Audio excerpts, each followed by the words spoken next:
মাছটা মরে পচে গেছে, মরে গেছে।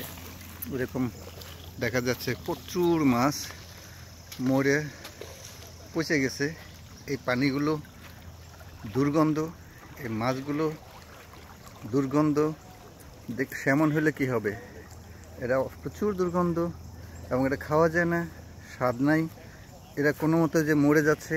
এই যে দেখেন একটা মাছ, এই যে মাছগুলো আছে, আমাদের বাঙালি ভাইরা এখানে এসে রাতের বেলা নেট দিয়ে মাছগুলো ধরে বলে যে 8টা পাইছি, 10টা পাইছি, এরকম ধরে নিয়ে যারা জানে না তাদের কাছে এগুলো খাওয়ায় এবং বিক্রিও করে, অনেকে বিক্রিও করে।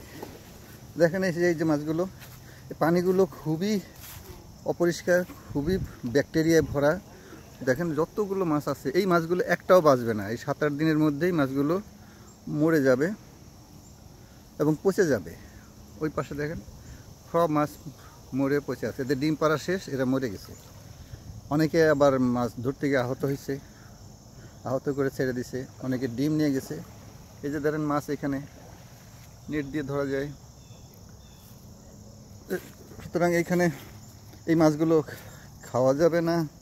এই মাছগুলো ধরা যায় ধরার জন্য, কিন্তু ধরতে পারবেন এটা লাইফ শেষ। এর লোকজন ধরতেছে আর ছেড়ে দিচ্ছে, একটু মজা করতেছে। বাস্তবে এগুলো খাওয়ার জিনিস না, এটা খাওয়ার জিনিস না।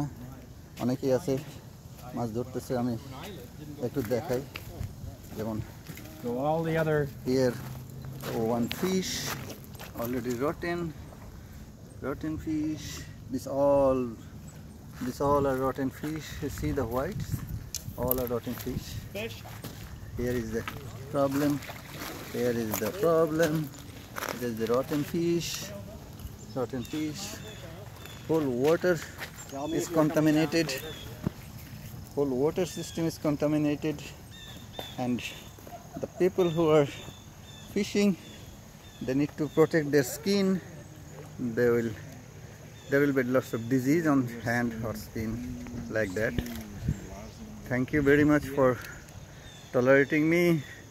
This is all our fish running. Thank you very much.